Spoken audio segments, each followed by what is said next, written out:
Hey guys, hope you all are having a good day. In this video, we will cover the basics of relational algebra and relational calculus to solve the SQL queries.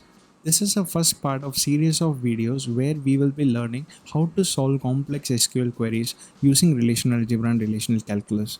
This video is structured as follows. First, we will cover the overview of SQL and relational databases, and then we will look into the terms that is commonly used in relational databases. Once that basics are all covered, we will look into relational calculus and relational algebra. In this video, we will be covering only the two operations of relational algebra, that is selection operation and projection operation.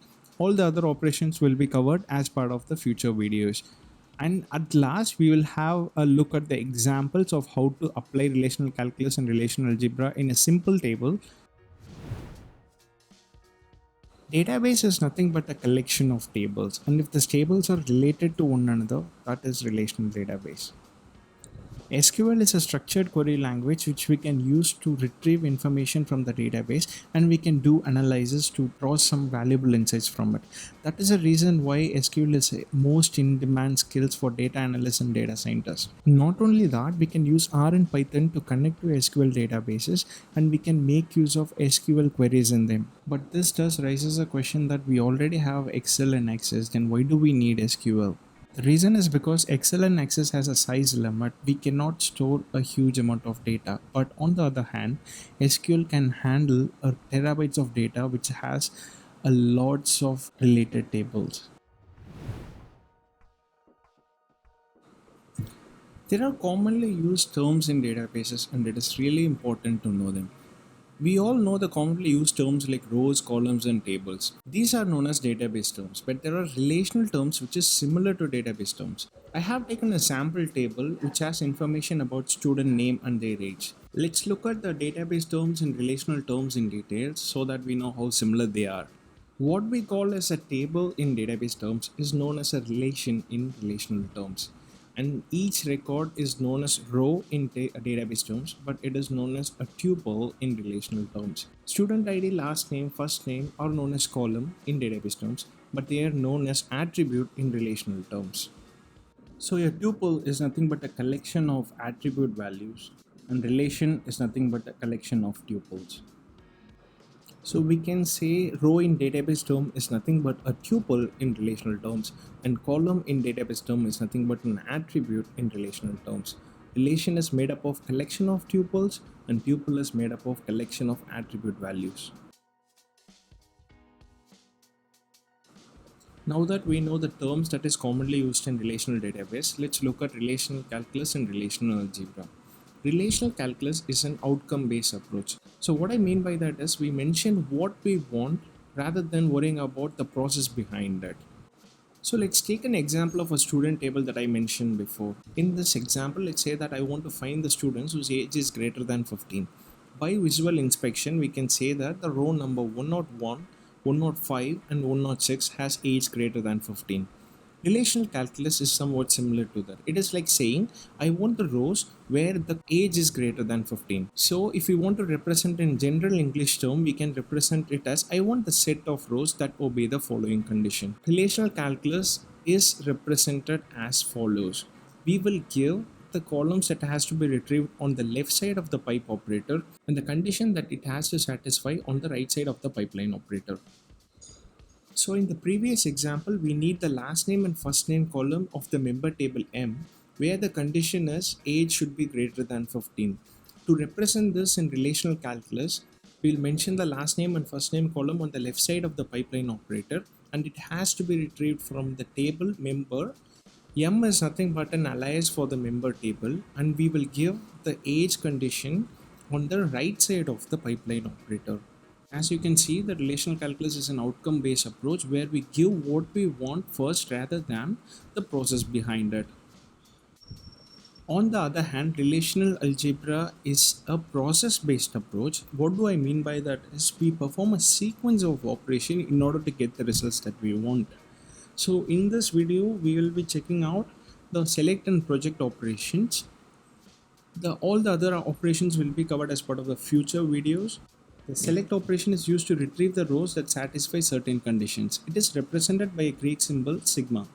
The conditions that are to be satisfied is given at the subscript, and the table from which it has to retrieve is given on the brackets. The next operation that we're going to see is project operation. Project operation is used to retrieve a subset of columns from the table. In relational terms, we can say that it is used to retrieve a subset of attributes. So project operation is represented by pi symbol, and the columns that we have to retrieve is given as a subscript, and the table from which we're going to retrieve the column is given in the bracket. Now we know how to perform selection and projection operation. Let's see how to combine them together to get the answer for the question that we have. For example, in the previous question, we saw how to retrieve the students whose age is greater than 15. We performed the selection operation to retrieve the rows where the age is greater than 15, and then we performed projection operation to retrieve the columns of last name and first name. We can combine the results and represent it as follows to get the results. Now let's see how to use relational algebra and relational calculus to solve questions in a single table. For this example, I have taken a simple members table where we have members ID, first name, last name, and member type. So in this table, we need to find the members whose member type is senior. So let's see how to solve this in relational algebra. I made use of a selection operation to get the rows where the member type equal to senior from the member table, and then using projection operation I get the last name and first name columns, and then combining together the selection and projection operation I will get the results in relational algebra. In the same way, in relational calculus, as it's an outcome based approach, I will mention that I want the last name and first name column from the member table M on the condition that member type equal to senior. We will write what we want on the left side of the pipeline operator, and we will mention the condition on the right side of the pipeline operator. SQL follows a similar method as that of relational calculus. We will make use of a select operator to select the columns last name and first name, and we will make use of a from operator to select the table from which we are getting the last name and first name column, that is member table, and then we will make use of where operator to give the condition member type equal to senior. So combining all this together, we will get the answer for the question. Let's take one more example and see how to apply relational algebra and relational calculus to get the results. For this example, we are going to find the members where the gender type is of female.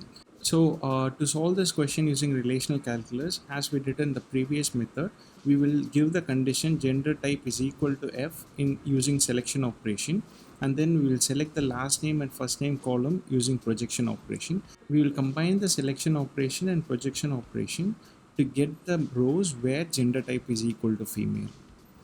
Similarly, in relational calculus, we will mention the last name and first name columns on the left side of the pipeline operator, and then we will give the condition gender type is equal to female on the right side of the pipeline operator. The SQL follows a similar pattern as that of a relational calculus. SQL, we will make use of a select operator to select the columns which we want, that is last name and first name, from the member table M, and then we will make use of where operator to give the condition gender type is equal to female.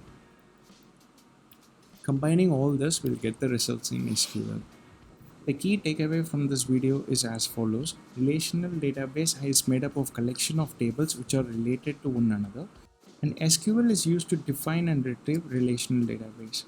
Relational calculus is an outcome-based approach, and relational algebra is a process-based approach. We can follow both of this method to query the data. And that's it for this video. In the following videos, we will see how to make use of relational algebra and relational calculus to solve complex SQL queries. Having this both method will make your life a lot easier, because the questions which we have in SQL are sometimes tedious. We can make use of these methods to solve them at ease. Thank you so much for watching this video. Please do subscribe and press the bell icon so that you get notified for my next video.